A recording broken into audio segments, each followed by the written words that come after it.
We have Chef Francesco in the house today. He's in the kitchen. Yay!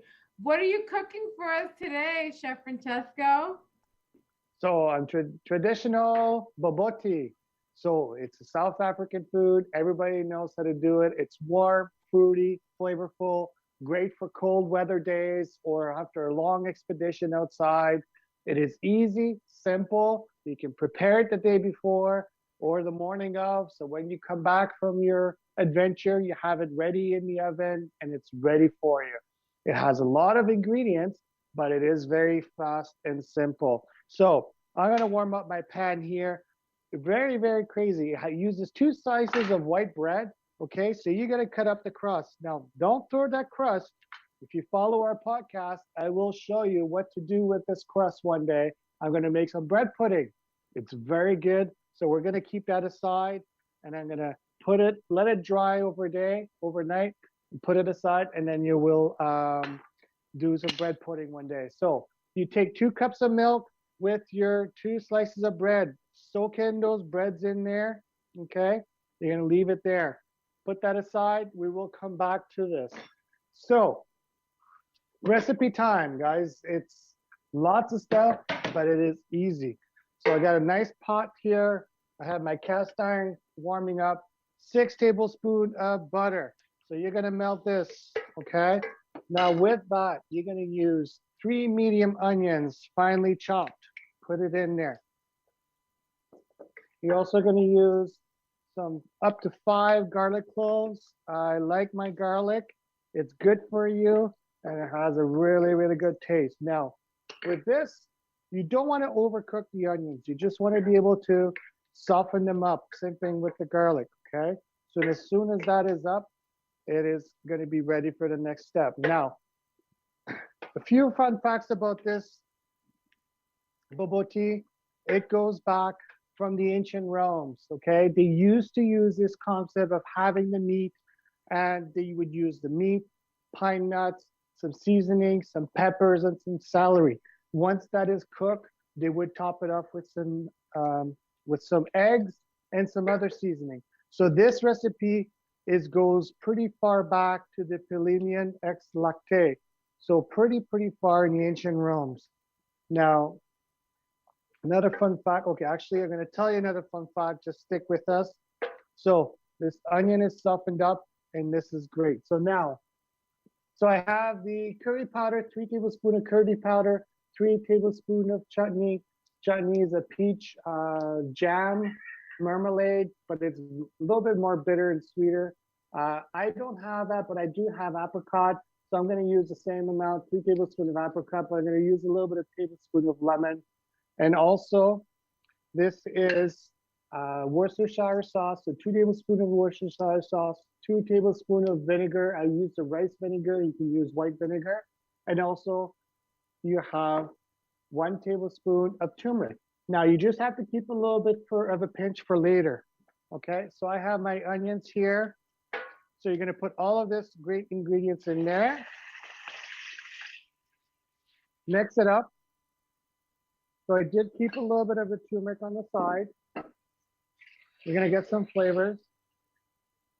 So since I don't have the chutney, I'm gonna put just a little bit, let's say about 1 teaspoon of lemons, freshly squeezed lemon. I'm also gonna add this Worcestershire sauce and the rice vinegar. You can smell delicious flavors here. So while that is there, I'm going to take the soaked up bread in the milk. So you're going to squeeze as much as you can without, okay? So you have a little bit of it left, and then you're going to add it to your mixture here of your garlic, onion, and all your seasoning and spices. So you're going to squeeze as much as you can of the milk out of this, and you're just going to tear up little pieces into your mixture here. Now you're going to keep aside the leftover milk in your pot. So you're going to mix this up. And it's pretty surprising because this bread that's been soaked in milk will still absorb all the extra butter and juices from the onions. This is crazy. When I started cooking this the other day, I'm like, wow, this is so cool. You could probably use this idea of using this bread to be able to soak all this, the spices and juices into your cooking, right? Because you don't want to lose those great flavors. Now, you're going to use some 1 kilogram or 2.2 pounds of ground beef, or also called minced meat. So you're going to take this up and you're going to break it up in little pieces into your mixture here. This is a special podcast today, special cooking in Chef Francesco's kitchen. Going to show you the whole thing, and you will see it doesn't take long to prepare your food here, and you can keep it aside and cook it later. So I'm going to wash my hands quickly here. It's still on high heat, and you're just going to mix it up. So now when you're going to cook this meat, you don't want to overcook it. You just want to be able to take the pinkness out of it. So you want to cook it just until the pink is out. Now, another fun fact of this too, like I said, the ancient Roman recipe was the same concept. Of course, different flavors and different ingredients, but they did a research for this bobotie that they could find a very, very, very similar recipe that was in an old recipe book from the Dutch. In a Dutch cooking book, they had this recipe. Now, of course, it was brought back to South Africa with, of course, a little bit more curry powder and some other ingredients, but they had this recipe that was able to, they tracked down this recipe all the way to the 1609 in an old Dutch cooking book. So that is awesome and crazy, okay? So while this meat is cooking, I'm just gonna put that aside. Actually, no, before that, sorry about that. So meat is almost cooked, okay? It does not take long. So I'm gonna add 2 bay leaves right in here and 1 cup of sultanas, okay? Which are kind of like raisins, but raisins are too sweet. You gotta use the sultanas. If not, if you do put raisins, you can add a little bit more of the acidity by adding a little bit more of the lemon juice. So you could put another teaspoon or so. But I like the sultanas. With our recipe from other podcasts, we use sultanas for another. Like I said, I try to always use and minimize ingredients, but different combination makes great, great, great food. So while that is just simmering, I'm just gonna put it aside for 2 seconds. I'm gonna bring the heat down just a little bit so I don't overcook it. So here I have 3 eggs, okay? You're gonna blend it up here, whisk it really good. Now with the leftover milk I had last time, you're gonna mix it in there, okay? I'm also gonna add a little bit of salt, so about, a teaspoon of salt. You're gonna add some black pepper here, just to say a little bit of color. And then that little bit leftover turmeric, you're just gonna add to it. You don't need a lot. And then you're gonna mix that. Okay, oh, lost my fork in there. That is pretty much all the ingredients. And it is very quick to prepare for the next step. So the meat is not pink anymore. So what I'm gonna do, you can use, this is a 9-inch glass pan. You can use a thicker one or a bigger one. I like to use 2 of them for the recipe. It cooks a little bit faster. It makes it less dry. So you're gonna put this ground beef right in the pot, in the pan.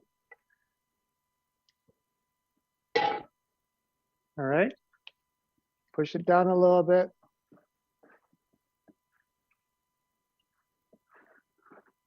All right, so you guys can see that. And then your mixture of eggs that you just did with the salt and the leftover milk, You're just going to put it on top until it covers the meat. I do have a little bit of extra here. I did 2 cups of milk instead of 1.5. So you can do 1.5 to 2 cups. Once that is covered, you're going to put 3 bay leaves right on top. And now you're going to cook this in the oven. So in this stage, if you want, you can cover it, put it in the fridge, or wait for the eggs mixture for the next morning. If you want, you can put it in the fridge and wait till the next day. But this is ready. You're going to put it in the oven at 350 between 30 and 45 minutes, depending on the pan that you have. And I'm going to put that in the oven. And the magic of YouTube at Francesco's Kitchen, we have one ready here for you. And my kids are surrounding this table. Okay. So another trick that I found is that to help it so it does not dry too fast, or when you're cooking, do a bain-marie. So you could put this pan on top of a water bath, or make sure that you have a pan under lower with some water, just to try to keep the humidity. It's the same thing when you're making baguettes and stuff and some breads. You want to keep the humidity up so it does not dry too much, because you don't want this to dry up.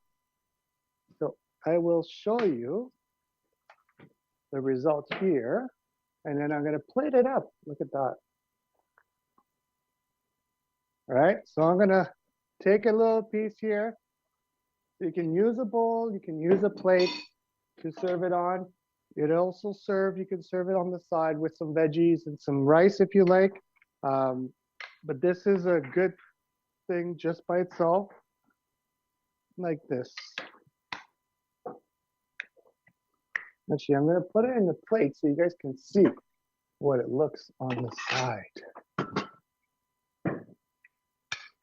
You're going to serve it up.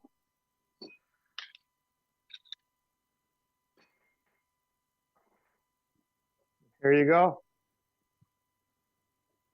Bobotie or bobotie. Oh, this is delicious. Don't mind me while I eat. See, it's already gone. My daughter's right there, picks it up.